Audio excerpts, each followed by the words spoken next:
everybody. Welcome to another episode of the Female Film Critics panel. And today it's very exciting. I have with me fellow YouTuber, have Theresa at Jester Bell with me. And thank you so much, Theresa, for coming on. You're welcome. I'm glad to be here.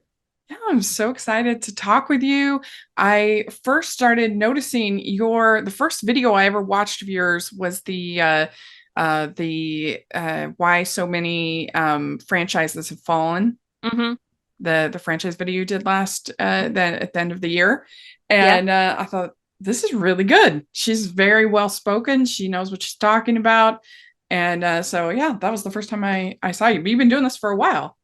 I've actually been doing it for 5 years, but my Yeah. channel didn't start picking up until last year. Actually, I'd had a Mm-hmm. couple videos that picked up, but it was during November I had planned it because I had wanted to do a video for a while about how, because when I was a teenager, I was just like huge into the Avengers and Marvel and Mm-hmm. all that stuff. Uh-huh. And I was just feeling like their content has got I don't like to call Yeah. movies and TV content, but their stuff has been getting worse and worse and worse. And I'm like, I see where this is going. I want to do a video talking about how I feel as a fan. And when I Yeah. do those kinds of videos, like I just want to come from a place of honesty. Like, Yeah. I don't want it to just be like, oh, this is a person who just whines and complains. I just want to be like, this is what this meant to be. This is where I'm feeling Yeah. about it now. So I plan because I'm like, okay, when November comes around, the Marvels will come out. So that's going to be a movie that's Marvel is going to be in the conversation. Yeah. So this is a good time to talk about it. So I did that and my plan worked and that video really picked up and other videos that I did about the movies that month really picked up and that's how my channel first got kind of recognized. But also I got a little bit surprised that December. I did a video about Wish because I had reviewed the movie and that's another movie that I didn't Yeah. care for. I mean, I guess we're going to Yeah. talk a little bit now about the state of movies, but Yeah. We'll deep um dive, especially into Disney for sure. yeah, but Yeah. I did a follow-up video because I reviewed Wish and I didn't like it, but I had been reading about the behind the scenes and how they had ideas for songs and plots that were scrapped. And I did a video just sort of showcasing the differences before and after and why they might have made those changes and like how I feel like so much potential with that movie was lost. And it picked up to be my biggest video of all time. And that really, really surprised me. But I think it's because there's kind of become a community on YouTube of like what could have been with Wish and people writing fan Yeah. fiction with all that. And so it was just sort of a nice little storm where I did plan some of it to pick up on the algorithm, but other times Yeah. it was just sort of came by surprise. So that's when my channel really started picking up. I think with Wish, it kind of feels extra frustrating because it's like, how could this possibly have not worked? Like on paper, that should have been my favorite movie of the year. Yeah, A I would. Disney princess movie celebrating their 100th anniversary that's a musical with Ariana DeBose. Like, I mean, that should have been amazing.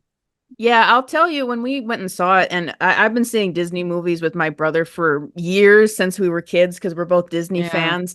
Like our favorite part of that movie was the credits that showed all of the past Disney I movies that we've agree. seen I and enjoyed agree. all of the years, and so that was just sort of a letdown experience. That movie. Yeah, no, it's true.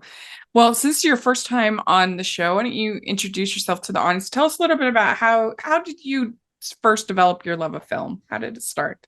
Well, it's something that's always been there, but like what was always for me is when I was growing up, what I would love to do most was watch movies and TV, which as a kid who was homeschooled, that was kind of frowned upon. Like you should want to Hmm. read books and stuff. Right. But I just liked watching movies and TV. That was my favorite pastime and making up stories. But whenever the notion in my mind of why don't you become a filmmaker came up, it would always be like, no, that's too hard. No one can do that. And then when I was about 15, I started realizing because at one point because I had had some success as a writer like I threw I always just enjoyed doing creative stuff. I always wanted to be an artist of some kind. I had thought I would be a writer, but when I would try to write a book, I would be like, you don't really read many books. And I was like, when I'm writing this book, I'm just thinking, I hope somebody turns this into a movie someday. So I'm like, why don't you just get into doing movies? And so Uh-huh. when I was 15, I kind of made that decision and I'm still working on it. I mean, I've gotten some success on YouTube. I'm able to do that as a job now. I'm still working on the fiction writing and the filmmaking aspect and wanting that to be successful. So I have to just see Uh-huh. where it goes with it.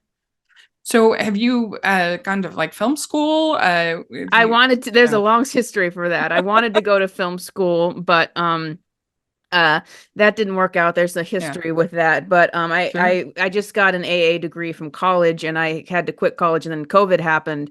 During Mm, COVID, well, a little bit before COVID, I'm like, you've been putting off this YouTube thing for years, why don't you just throw out your thoughts on YouTube? And so that's sort of how that started. yeah. And so it's just kind of been like YouTube's been helpful with my editing and stuff, and my talking and all of that. And I have Hmm. taken some acting classes. I haven't been able to in a several years now because of money and all of that.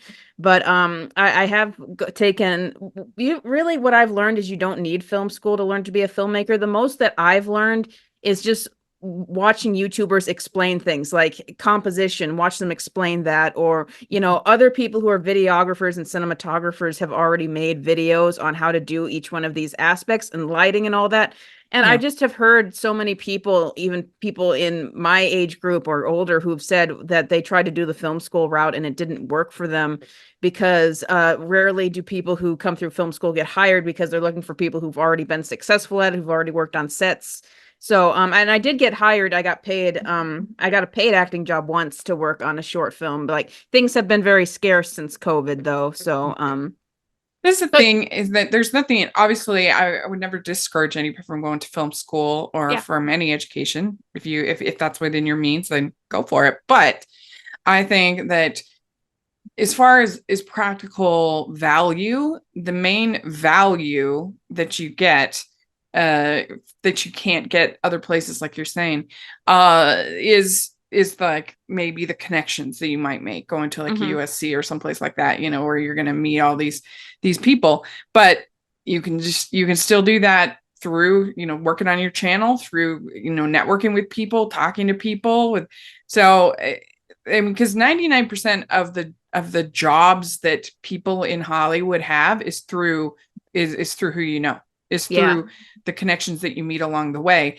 And so, and that's what makes like real change in diversity very difficult, because Hmm. people want to work with their friends Yeah. and the people that they like working with. And so getting them to get out of that like little sphere, and yeah, sure, people should have more diverse friends. I get it, but I'm just saying this is the practical reality of the fact that people like working with the people that they know, their friends. And so to get them to be like, well, maybe you should look at this other group that you haven't considered. And maybe then, and that's the hardest part. That's what makes it tough. Yeah, and I would just say that I think that nepotism is a like a big detriment to creativity in Hollywood, because I'm sure like there are so many people, like I watch like to get inspiration for myself, I'll watch like other short filmmakers on YouTube, Yeah. and I'm just amazed at how much creative stuff. Like I saw a horror short film that was done with stop motion animation, and I still remember it, and I'm like, that's a big thing for me when Yeah. a short film makes an impression on me and I still remember it for creativity. But I'm like, why is it that they never it's very rare, I think, that anyone from Hollywood looks out into these different areas to try to find new talent. They're always just staying in the same pool over and Yeah. over again. Yeah. I mean, you have to get very lucky that, if your film buzzes at Sundance or something, you might get lucky with that, but it is tough. Mhm. But yeah, even then it's all about making those connections, networking, and getting some luck. Are you a fan of Rachel's Reviews? Do you look forward to Family Movie Night, Female Film Critics panels, or the Talking Disney podcast? If so, please consider supporting the podcast by becoming a Patreon. As a patron, you get to access monthly events such as the watch-alongs and Q&As, where you get to talk to stars and find out the behind the scenes of the movie making industry. And you can pick what I review for Family Movie Night, or even become a guest on the podcast. Podcasts and YouTube channels are expensive, and I really, really could use your help. I would so appreciate it. You also get to be a member of the Facebook group where we talk about all the films that we're seeing, and we have so much fun. Go to patreon.com/hallmarkies and select one of the Rachel's fan tiers. That's patreon.com/hallmarkies, fortunately. But so do you have like the iconic film that was like something really influential for you growing up? Well, believe it or not, the film that made me want to be a filmmaker was the first Avengers in 2012. And Mm-hmm. maybe I don't know if older generations will understand, but like I had never been exposed to a superhero film before. Like I didn't even see the Raimi Spider-Man films, which when I tell people that they're shocked. I just hadn't Yeah. seen them. Yeah. But like I actually will defend that movie as being really I love impressive. it.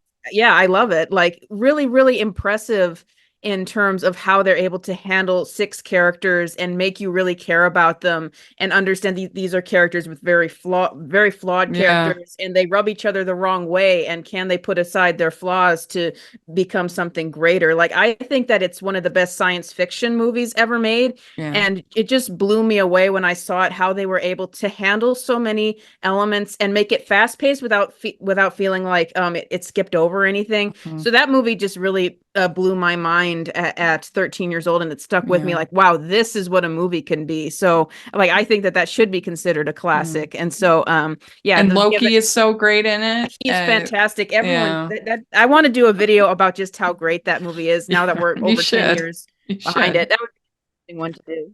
Yeah. Yeah. It's a great film. And that they were the thing that, and we'll talk more about Marvel, but the thing that Marvel had going for it for so long is that I loved the puzzle piece aspect to it. Mm-hmm. That, I could watch a movie that maybe wasn't that good, but I could see little pieces that were all going to be part of an eventual puzzle, right? And so like, and then you'd watch the team up movie, and it would all start to make sense. And that was fun to me, like that something. So a not as good movie like Thor: Dark World or something like that. That's not that good, but like Avengers Endgame made that movie better. Yeah. And I was, oh, choices that movie made now are making sense. And so it's all like that was really satisfying. And I think one of the hugest mistakes that they made is not in doing the Disney Plus shows per se, but in losing, because they did that, they lost that aspect to it. Because Yeah. I couldn't do it anymore. Like I just couldn't. And so I watched the Marvels, which I thought was absolutely terrible. And and I was like, what is happening? Like, what is going on? Like, and so it was so frustrating.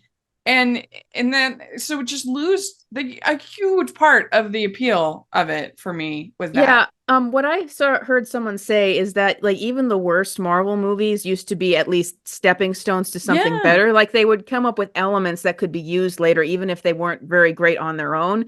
And it was always like we're in it for the long haul. We're seeing this story to the Yeah. end, but it became, what story are they even telling now? Where is this Yeah. going? And I think that that's a major aspect. And I get frustrated because I know you contacted me after my video on the box office recently, but I feel like as an audience member that I'm not really being listened to Yeah. because I like I could agree. have told you like what I used to do, and I'm going to do a video talking about this, but what I used to do at the top of every year is create a list in a notebook of these are all the movies I'm interested in seeing this year, and these are the ones I'm really excited about.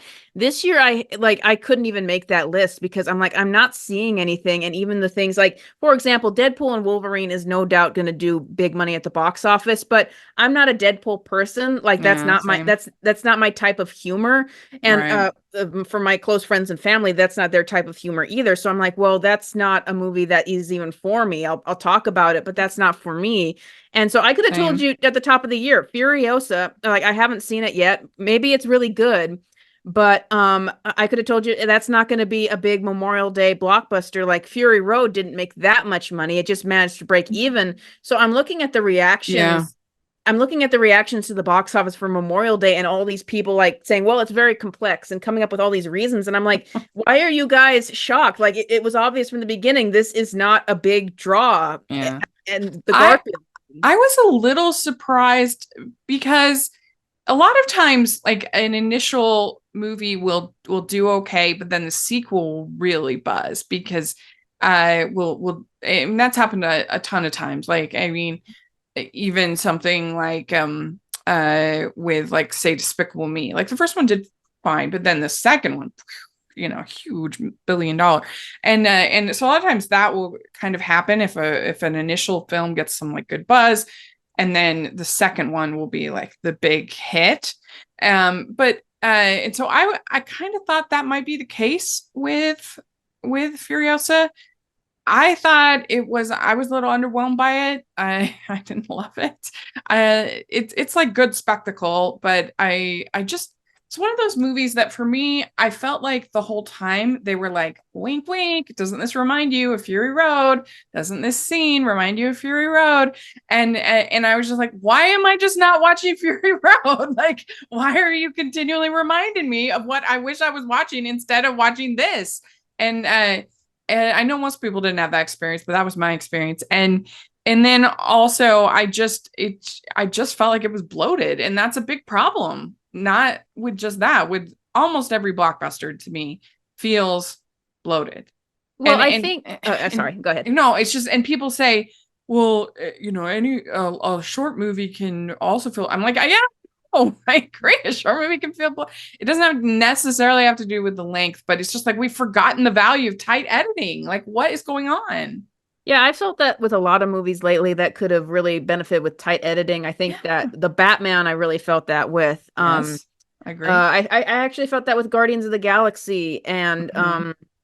I know a lot of people were saying the same thing about Babylon, that it's just so long of a movie. Ooh, yeah. But since we're talking about that, with me, I think that you need to sort of gauge the hype around something going in, and you're not always right when you're just getting a sense of things. Like I remember if you go to box office Reddit, and those people never get anything right, but they were saying that Barbie's not going to do that well at the box office, and I was like, but there's a lot of hype. Like I'm seeing people who don't normally talk about movies hyped about this. Like I Yeah. think I could have told you that's going to make a lot of money. The only reason I was doubting is I had all these people in my ears being like, no, that's not going to make a lot of money. I'm like, I see the hype around it. Yeah. But with like Fury Road, I don't think that they came out 9 years ago, and I don't think that it had the sort of fan base that carried it to now that were that Clearly. interested in a prequel. Yeah. But I get really frustrated because, and this is what a big video I'm working on for June is going to talk about, but I feel that there's a lot of apathy right now for the kinds of films that are coming out largely, and or just general movie going apathy. And I feel like there's clearly an out of touchness. I know that's not a word, but it seems like Hollywood is out of touch with what people want. And I could say that with and this is a big example for me, is we have two romantic comedies that have come out recently.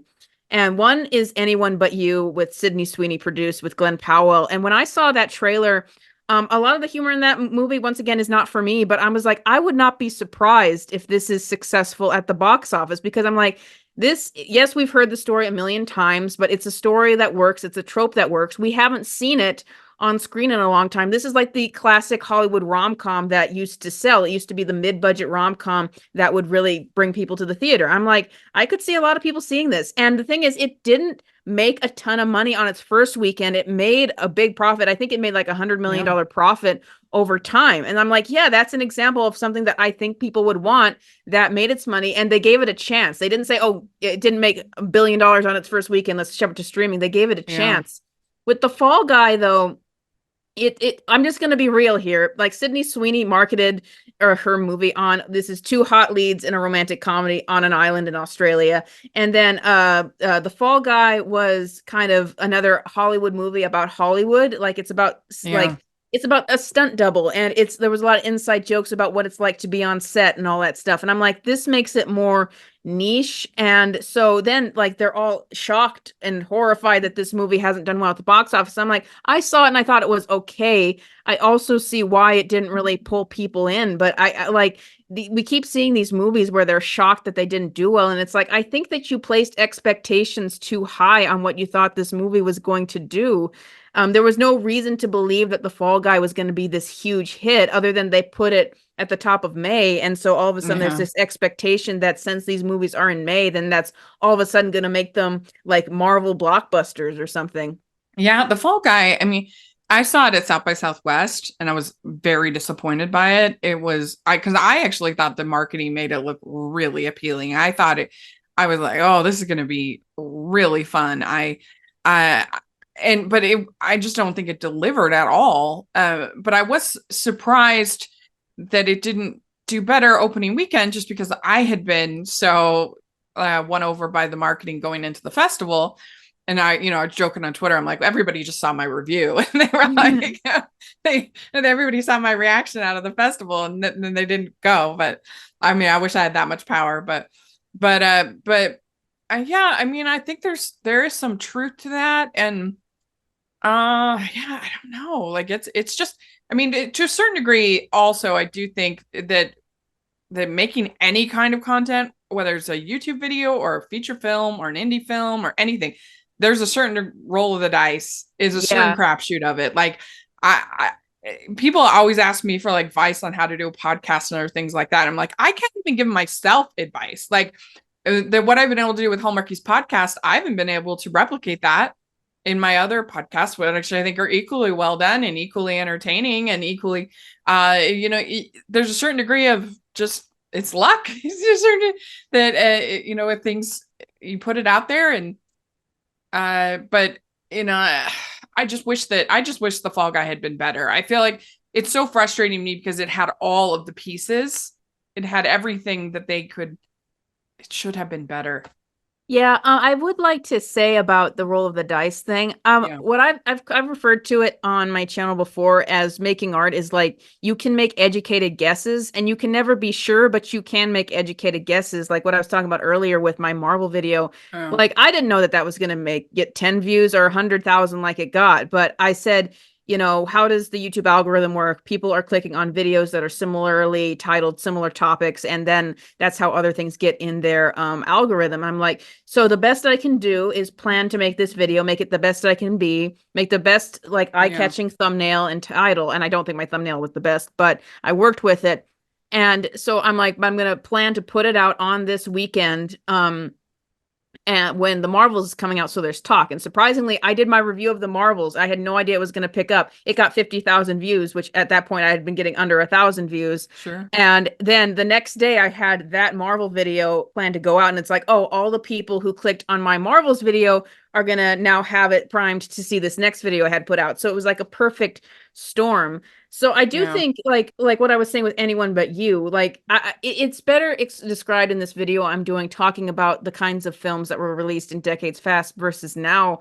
But I think that they're so obviously like, for movies like Everything Everywhere All at Once or Top Gun Maverick, what I think really connected with people, not just for being well-structured films, but the optimism that those films brought to Mm, them. I thought that is what a lot of people that's want right true. now, coming after COVID and all that. That's what a lot of people are feeling. A lot of people are feeling lost. They're feeling down. Like Everything Everywhere All at Once, you see characters in similar situations where they just feel like nothing matters in the universe, and then the movie kind of gives you an experience, and it doesn't tell you what to think. It gives you an experience where you can come to the same conclusions that the characters are coming from. And so like I think that optimism is something that's really lacking. I think that Anyone But You, the very, very traditional for lack of a better word, sexy rom-com, I think that that's been missing a lot. And Mhm. so I just think that there are obvious, or I'd say Wish. Like I see the fan base that has come about the original concept of Wish, when it was going to be a star becomes human, has to help Asha defeat the evil king and queen. Like the fan base around that movie, I'm like, this movie could have been huge if they had gone with their original concept. So it's like they aren't hitting the mark with their audience, and there are things that people would want to go see. And I don't mean to talk too long about this point, but I'm like, No. we say, oh, people just don't have the money to go to theaters, or they're just not interested. I'm like, well, people seem to have a lot of money when Barbie was coming out. Like I knew people who were doing pink cupcake parties at work on the day that Barbie was coming out, because they were turning this movie into a celebration. And it's like, people seem to have plenty of money for Barbie or Mario or Yeah. upcoming Deadpool and Wolverine. And so it's like, if you make something that people actually feel incentive to see, then they'll come and see it. I just think that most Yeah. of the movies coming out now just don't have that. I mean, you think of Barbie, very optimistic Yeah. movie. That's true. That's a good point. Yeah, yeah, absolutely. I agree. I mean, I have yet to really love a mainstream film this year. I Yeah, mean, I there's a couple agree. that I've liked. I liked Arthur the King. I liked Ministry of Ungentlemanly Warfare. Hmm. I liked I just saw Young Woman at the Sea yesterday, and that was good.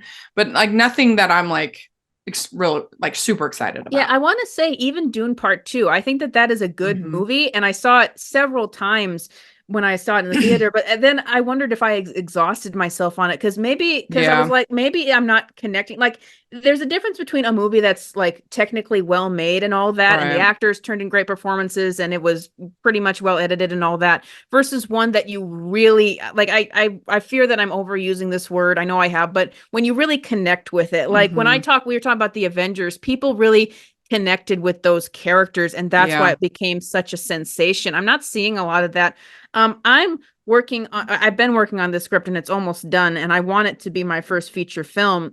But one of the themes, the major theme of the script is loneliness. And Mhm. as a Gen Zer myself, like something that a lot of people in my generation are feeling right now is just this sort of desolate loneliness, because like we get out of high school and we kind of get into like the mode Mhm. of just trying to pay the rent, just trying to survive. A lot of us don't see each other very much anymore, Yeah, and we have it's harder true. time making friends. And as I'm writing the script, and I didn't write the script to be like, I'm going to make a script about loneliness. It just sort of came out of me with what I'm feeling. And I'm like, as I was working out yesterday, I'm like, why aren't there like movies like this? Why, like, there's a loneliness that we're feeling. Like, why isn't there movies about that and that experience that a lot of us are having right now?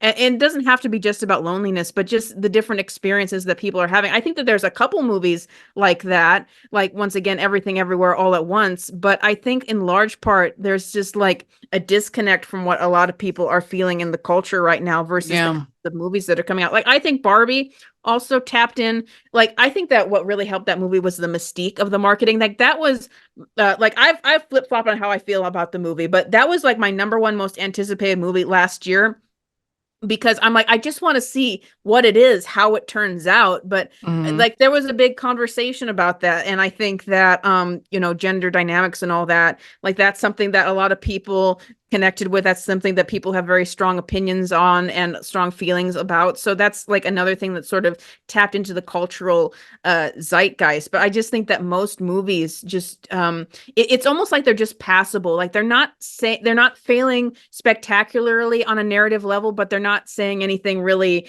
that really connects with people either. It's like they're Yeah. just forgettable, and that's why I think that there's so much apathy right now. We'd like to take a second and thank our sponsor for this episode of the podcast. It's the latest from Harpeth Road Press and best-selling author Jenny Hale, The Golden Hour.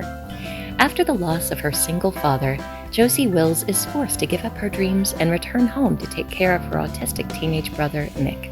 But she doesn't just leave her dreams behind, she also has to leave her real first love, Julian Russell.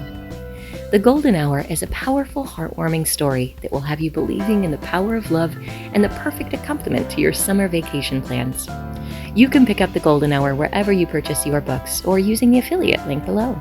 Find out more about Jenny Hale and all the books from Harpeth Road Press at harpethroad.com. That's harpethroad.com. Just talking about this with my friend that I'm starting to like ask myself, is Wish the worst movie that Disney's ever made? And Oh not, yeah. yeah, which seems crazy. Like people are like, what about Black Cauldron? What about Chicken Little? What about some of their other bad movies? But like I just think like at least with Chicken Little is an undeniably terrible movie, Hmm. but it's at least memorably bad. It Yeah. has like there's things about it that you're like, I can't believe they tried that. That is bizarre. What did they do? How did they, like you at least kind of remember it a little bit. There's like I've seen Wish twice and I have absolutely no desire to ever see it again. There's Well, nothing like unless I had to see it for some kind of project, there's no reason. I I've would kind of I don't know. I'm just kind of like, what's worse, like being memorably bad or being like spectacularly forgettable, having nothing to remember about it except for maybe Ariana DeBose's song.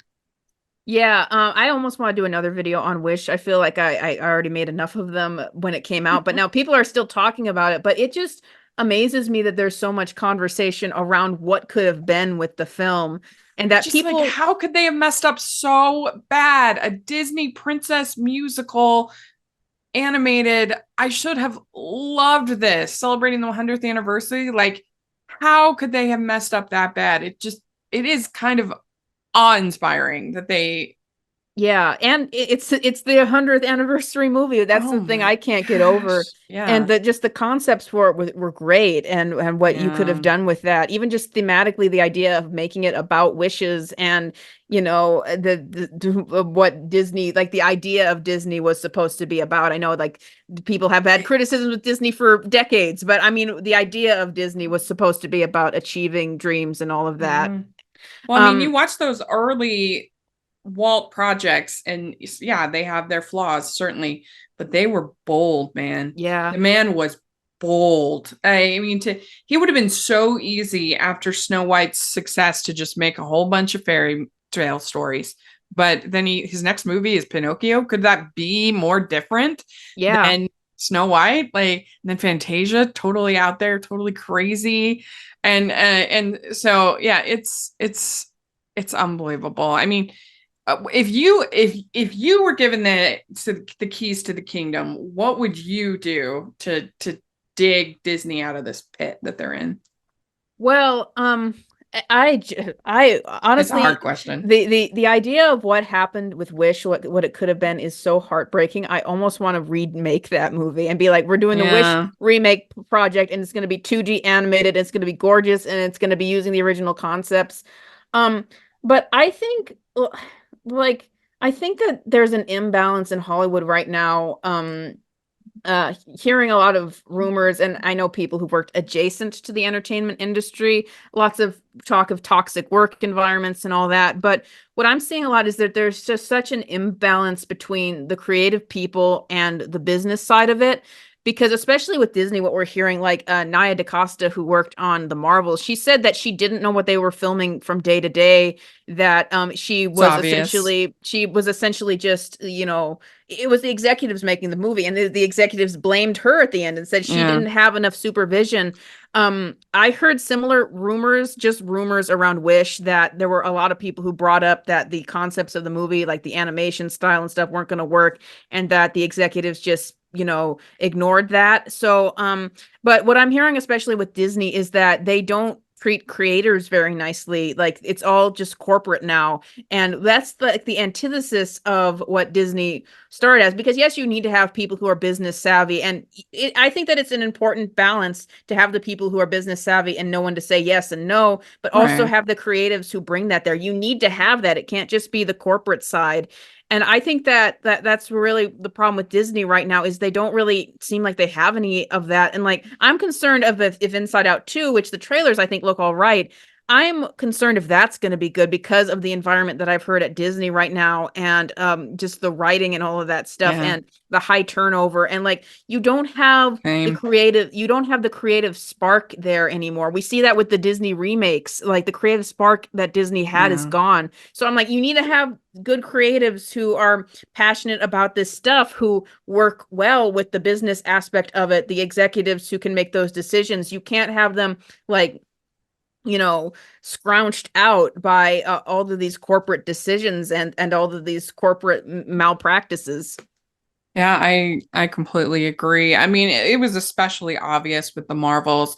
I mean, it was so obvious that she had a particular vision with Captain Marvel and this, like, genocide, and then this, thing, and it didn't focus. We know it didn't focus group well. And so instead of actually, like, trying to make a cohesive news story, they just went and shot all these comic scenes and were like, Yeah. and so it had no sense of narrative about it. I was so frustrated watching. I'm like, 1 minute we're on a singing planet, and then the next minute we're dealing with genocide, and from your, like, the most famous character in the movie. And that's Well, just treated as like nothing. And we get no backstory. And yet I just couldn't believe it. And then we're back to the singing planet and cats, and then we're dealing with a whole planet and genocide, and then we're back.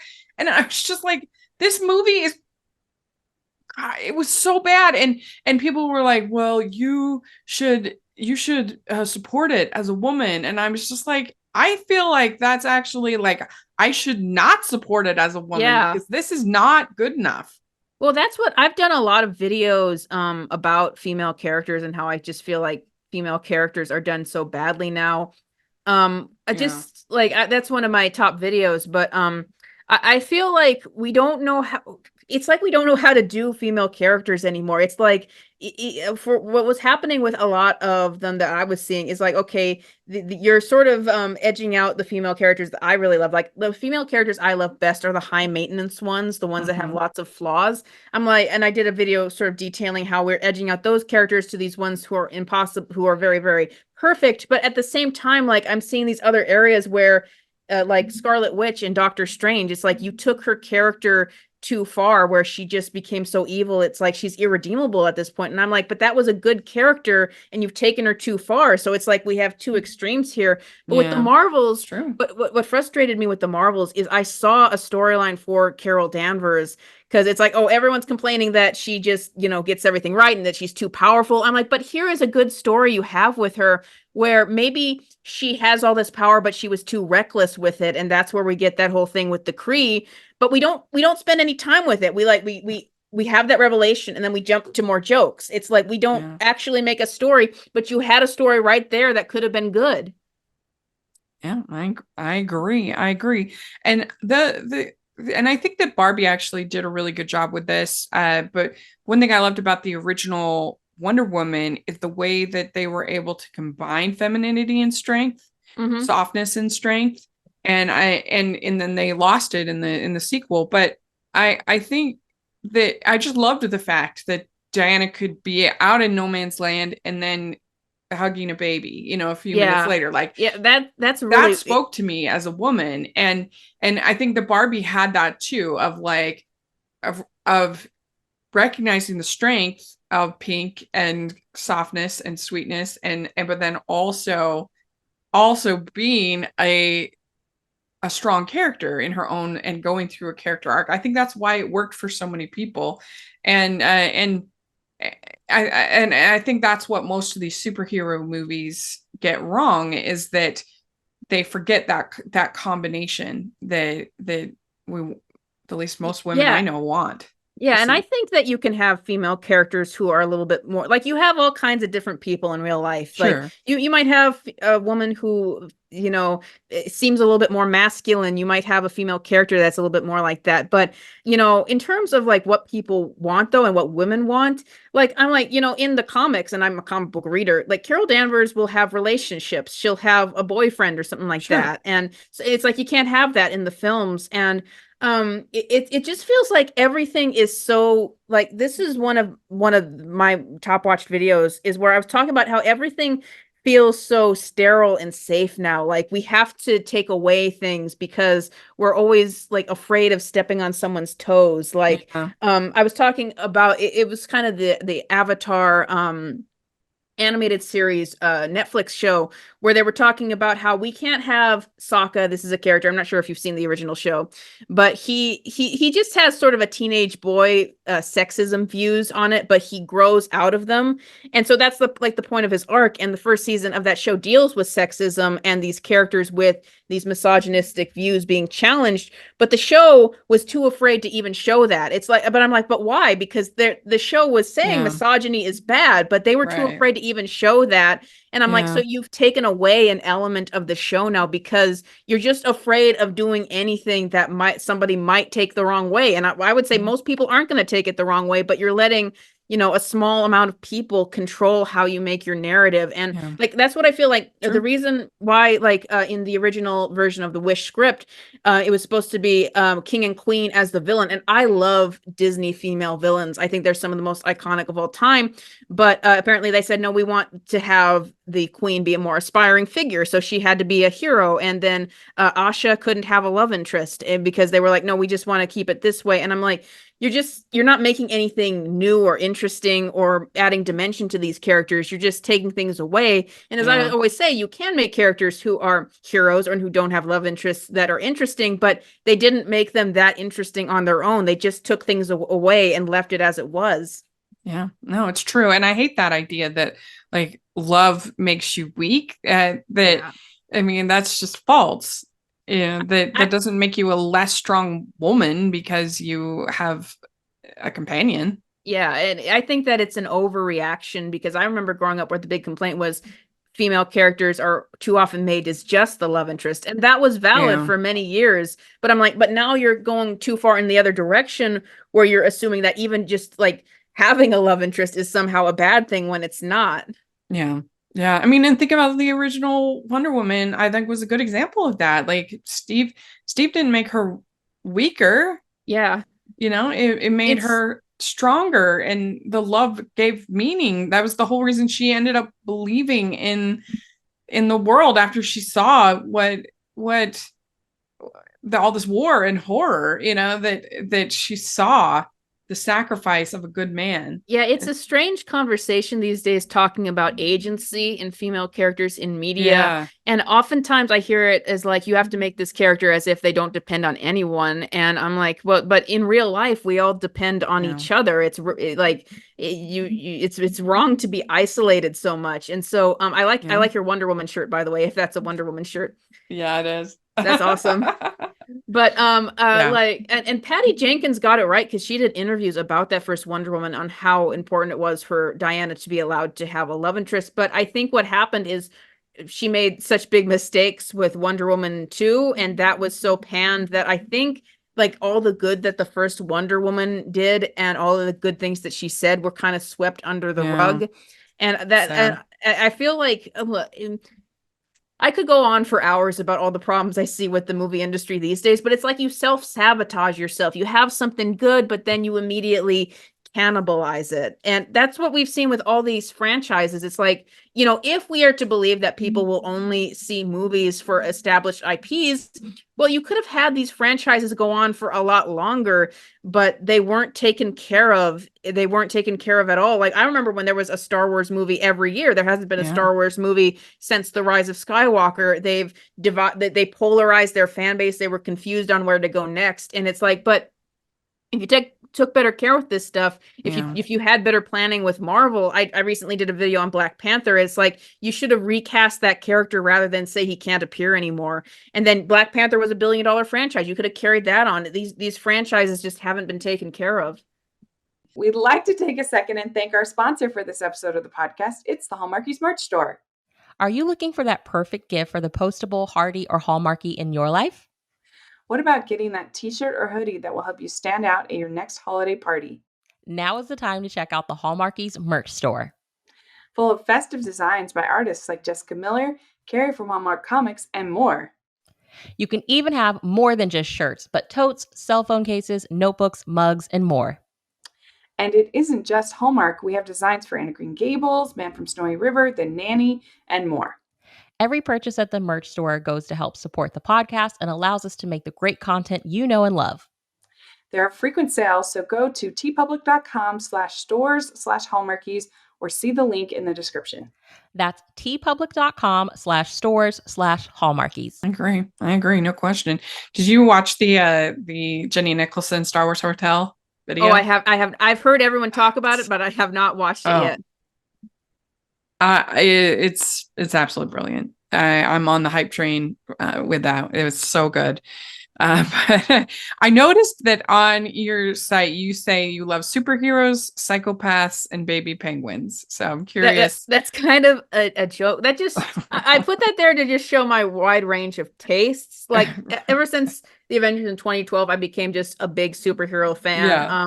Mainly like of the MCU version of the X-Men, Spider-Man. I mean MCU version of the Avengers, Spider-Man, X-Men, and Batman.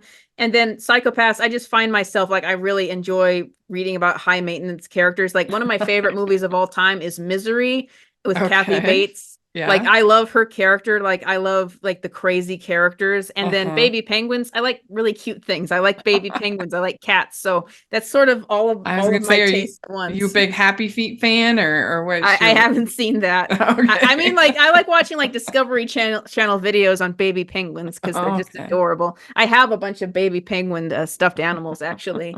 Well, Happy Feet is another George Miller movie, so you know, you should, check it out to get ready for Furiosa. Yeah. Yeah. So let's see here. What else have you had? What you would say is a favorite movie of 2024?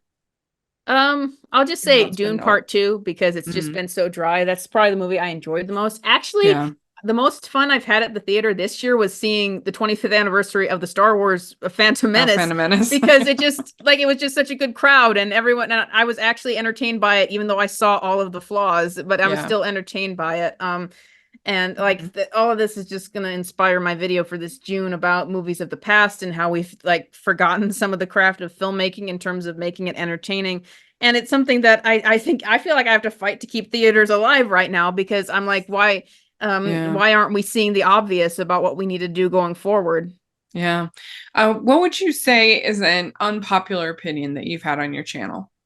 Recently, it was definitely that I did not think that the X-Men 97 reboot was as good as people thought it was, because I saw a lot of plot holes by the ending. I saw like the finale was just, I thought, really terrible, because it's like they rushed their plot. There were plot holes. There was massive tonal shifts, but a lot of people overall, because that was an example, and I agree with that, of people coming in and trying to make something just to appeal to comic book fans and just to adapt those stories. But I'm like, that's good, but it also has a lot of flaws. But people definitely took issue with me for that, because I was going against the grain, and that's always difficult on a channel. And sometimes, like I've had it before, like when The Incredibles 2 came out, I saw it once and I'm like, that was bad, like, but everyone loved it. It had like 99% on Rotten Tomatoes. Everyone was loving it. I'm like, am I crazy? Like, that wasn't good. They just like rehashed the plot of the first movie, and I felt like a crazy person for so long. And now I look back and no one talks about that film anymore. But it's difficult. But it's difficult to be the odd one out, but I've learned you just kind of have to stick with it. Like that happened with The Dark Knight Rises. I still will watch Dark Knight Rises, but a lot of people say when that movie came out, like there were just a few people being like, that was kind of a letdown, but most people are like, no, it's the greatest thing ever. But it hasn't aged as well as the other Dark Knight films. Yeah. My biggest unpopular opinion I probably ever had on my channel was my review of the first Shazam. I wasn't a big fan of it, and the internet went insane. And I feel like a lot more have kind of come around, like, especially then the sequel wasn't that good. And people have kind of soured. Even people that were defending the DCU now are kind of soured on it. So I don't know, it's not as bad as it was, but at the time it was extremely intense. Yeah. So yeah, it's a surreal experience when that happens. I thought, oh, I've been doing this for years. I'll be fine. No problem. It was harder than I thought it would be. And then sometimes you get like this sort of this feeling about, is it just me? Like, am I not watching the thing correctly? Is it just my fault for this? Yeah. I mean, just recently I did not enjoy the Apes movie. I hated it. I honestly hated it. Like me and my brother both hated that movie, and he loves like, the originals from like the 60s, 70s. Yeah. And I was just bored to tears. Like I've had this so much in movies lately where I'm watching it and I'm just like, please end. Like I'm gonna be excited when this is over. I felt the same. I cannot believe they picked that story. It was so uninteresting to me. I was not interested in the characters or the story, or this bland ape facing off against fascist ape. Like, I was just like, oh my gosh, it was not interesting to me at all. And then like once, I just felt like so many steps along the way were also way too easy. Like the power plant just like still works after 300 years, and like I don't know. I was just what? It's a difficult kind of movie to review, because so early on, I was just so disengaged with it that I stopped paying attention. So I'm like, how can I review this when I can just be like, it was so boring. I just kind of checked out. Nap. Nap. I agree. Yeah, it's a surreal experience. And then and you just listen to everybody. Oh, it was so meaningful. It was so, oh wow. That was just not my experience. That's for sure. But what is a video that you've made that you're particularly proud of, that you think, oh, that was I think that it was the this is the biggest problem with media today video. I don't know if you've seen it, but it's the one where I'm talking about depicting, not being promoting. And I talked about it a little bit already about how I saw that with Avatar, how I've seen that with several characters, where they get so afraid of even showing certain flaws that they can't even explore them. Like I've seen this with several characters today, where if a character is a womanizer, then they're so afraid of even portraying that as an objectively bad thing. They don't even want to portray it at all. I'm like, could Tony Stark have his arc anymore where he starts out of it as a narcissist, as a womanizer, and he grows out of that? Because it just seems like we're so afraid of even like anybody. And I would just like, there's a lot of words that get thrown out too much, like media, like you're media illiterate. I've seen a lot of people throw out that word just at anybody who disagrees with them. I'm like, well, what I would say is media illiteracy if somebody is portraying something, it's all about the context. Like if somebody is portraying something as an objectively bad thing, an obvious arc about someone getting over a flaw, but you're saying that it's bad to even portray it. Like even the mere depiction of something means that you're saying it's a good thing when that's not true. And like, that's something that I think is really stilting of creators. And listen, people might get me wrong. I am not saying that there are not times in movies or TV where something might be exploitative or you didn't need to go there. Or like I just recently had that with X-Men 97, where there was a relationship in that show where I was like, you didn't need to do that. But so I'm not saying that there's never a time where you can't criticize something like Euphoria. A lot of people thought that show was exploitative rather than just exploring these flawed characters. Like you can make those arguments, but it's about the context of it. It's not about merely bringing up characters with basic flaws means they're bad. Like I feel like that. And I got a lot of comments from writers and people saying, yeah, I feel like my hands are tied behind their back now because like I'm going to say something that someone's going to take in the completely wrong way. And I feel like there's so many stories that I can't tell anymore without having it be misinterpreted. There's no conflict, and you can't even have villains at all. Like you think that we'd swing the other way and have like just outright villains, because you can't have complicated anti-heroes anymore.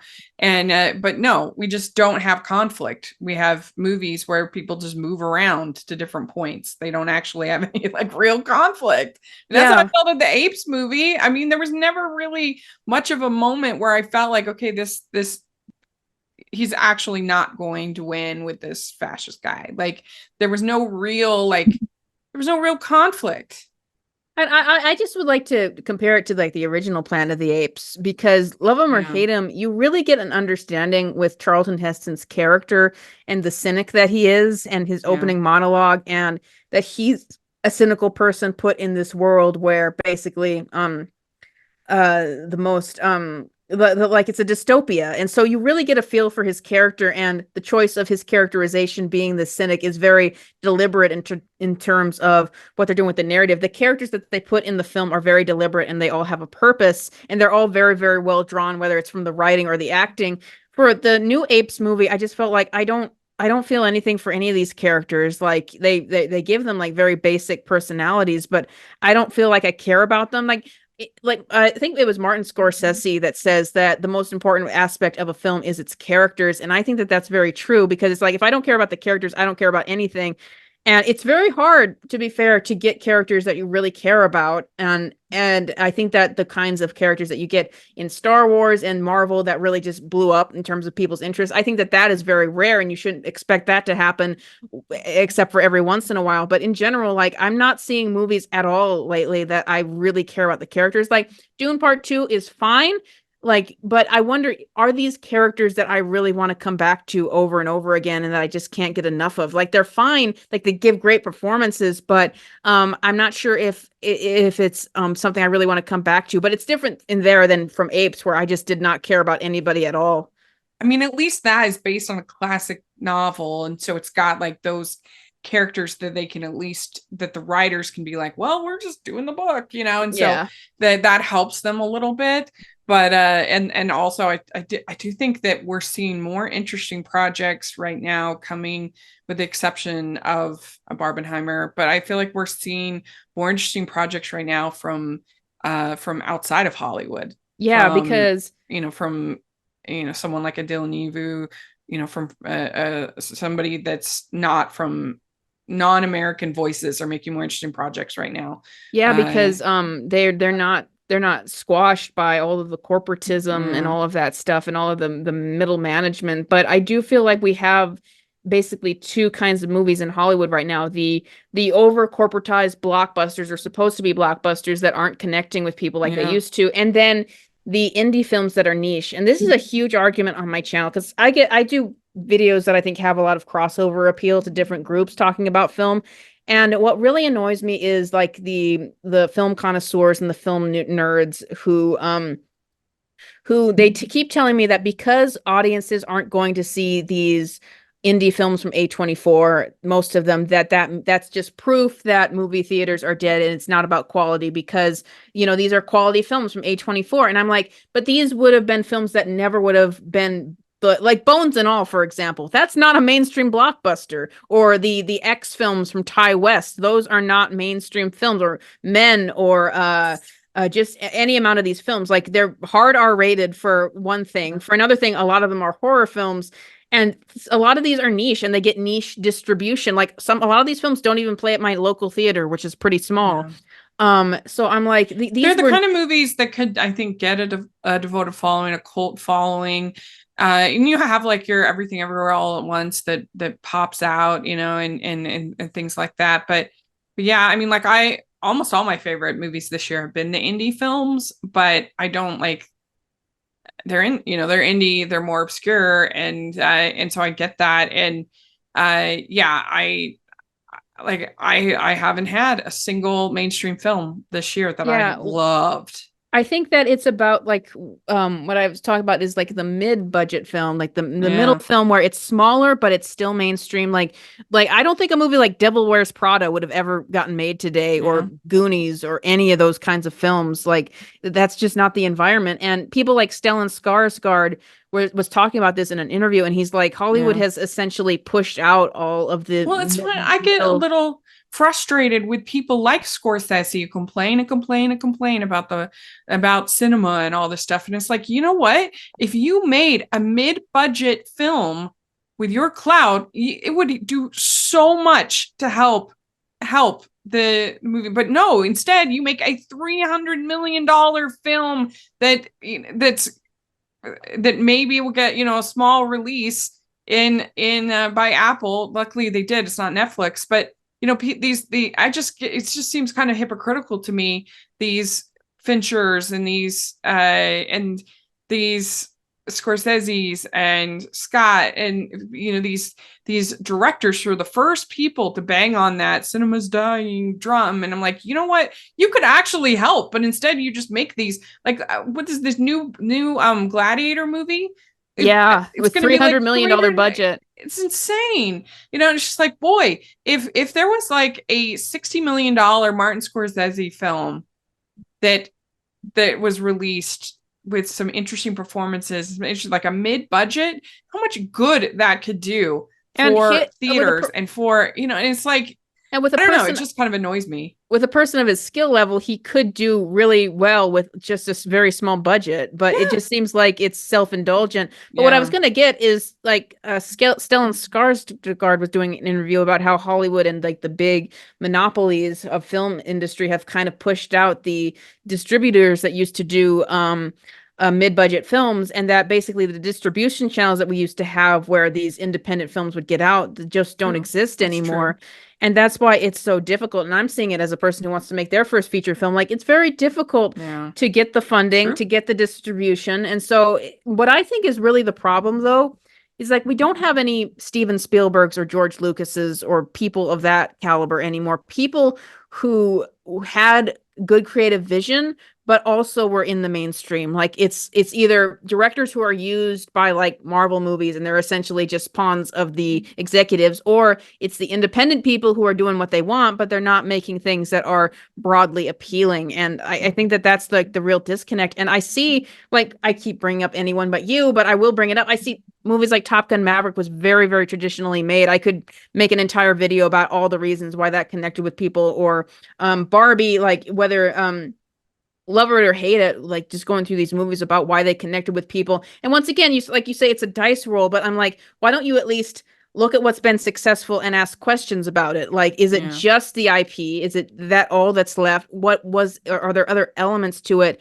Like they're so risk averse these days. I don't think that the Marvel universe would have ever happened in this day and age. Like remember, Iron Man was not actually a big character at first, but they took a risk. They cast an actor who had just had controversy, but he was coming back into the space, and they got him into the Iron Man character, and they made $400 million, and it was a success, but it wasn't a $1 billion success. And then the next movies that came out, like Thor and Captain America, they weren't well received. They were like B action movies, but then they took a risk and built up to the Avengers, and that was their big hit. But you wouldn't see risk like that these days. You wouldn't see them attempting it. It's sort like what is really disheartening me after the Memorial Day box office bust is it seems like a lot of people are just throwing in the towel and being like, well, film is just fated to be dated, a dated art form, and we should just let it go and give up. And they're not just doing anything to fight about it, because film has been in positions in the past where it's been threatened, where theaters were threatened by physical media and so much other stuff, but they fought through it. They found ways to come through. A similar thing happened in the end of the 60s, where they were doing these big bloated budget movies, and it just wasn't working anymore. So that's how people like Scorsese and Spielberg were found. They went to see these guys who were very early. They didn't have to pay much because they didn't have a lot of experience, but they spearheaded film in the 70s and in new projects and independent projects, and film carried on. But I don't even see that now. It's like they're just rolling over and playing dead because of how bad things are, and they're overcomplicating exactly what the problems are. Yeah, I mean, you have your Nolans, you have your like Shyamalan, there's things who are sort of able to they have, I mean, Shyamalan, he pays for his own movies. He has the ability to do that. I mean, in his last movies haven't been good, but they have been kind of these mid-budget, like films that he green rolls himself. And so that's why he's able to do it and be successful. And he's able to take these risks, whether they pay off or not is another question. But it's a huge problem. It's a huge problem. But I guess we'll see how they claw their way out of it. It's going to be interesting. Well, I like to end my interviews with some fun get to know you questions. So okay, here we go. First question: what is the best ice cream flavor? I would say birthday cake. Actually, I always go to that the most. Okay. What's your favorite color? Pink. Okay. What music are you into? Everything and anything that sounds good, but I will just say pop music and like movie soundtracks. Very good. What would be your go-to date night food? Pizza. Okay. What would be your go-to date night activity if you're going out and doing something? Probably see a movie and have someone to talk with it about afterwards. Yeah, absolutely. Well, that's what I always say. It's not, you shouldn't do dinner and a movie. You should movie and dinner. Mm-hmm. Then you talk about the movie. Yeah. All right. Dogs or cats? Cats, definitely. Beaches or mountains? Beaches. What's your favorite holiday to celebrate? Christmas. Yeah, very good. It's hard to beat Christmas because it's like a whole season, Yeah. Last question. What's your favorite romantic movie? Oh, that's a hard one. I really like 10 Things I Hate About You, and I like Crazy Rich Asians, but I'll probably go with Tangled as my favorite romantic movie. Yay. So I think that kind of fills it out. Like Tangled, I think, is a good one. It is a good one. Very good. You did it. You answered all the questions. But thank you so much for coming on doing this. This was a blast to get to know you and talk with you. And it was great to meet you. Hopefully I can have you on my channel sometime. Yes, I do want to have more guests. Yeah, let's do it. And if people want to follow you, your content, how do they do that? You can go to my channel is Jester Bell, capital J, capital B on YouTube. On Twitter, I am at Theresa Campagna, Theresa. Just to go at Theresa, I'm probably going to come up and you'll know who I am. You'll know who I am. And then if you go on my channel, there's links under every video for Twitter, Instagram, and all of that, and Patreon. Great. Yeah. And you can find me at Rachel's Reviews, all over social media, iTunes, YouTube, and on Rotten Tomatoes. Check that out. Also, make sure you follow me at the Hallmarkies podcast. Lots of fun stuff going on over there. And make sure you check out all of my Female Film Critics panels episodes. There's a whole playlist and I'll put in the description, and they're a lot of fun. And if you are listening on iTunes, please leave your ratings and reviews. That helps a lot. And if you are watching on YouTube, please give the video a thumbs up, subscribe to the channel. Appreciate that so much. Also have the Patreon group and merch store. You get Female Film Critics panel logo shirts, which are a lot of fun. And thanks again, Theresa. It was so nice to meet you. And we'll talk to y'all later. Bye. Bye.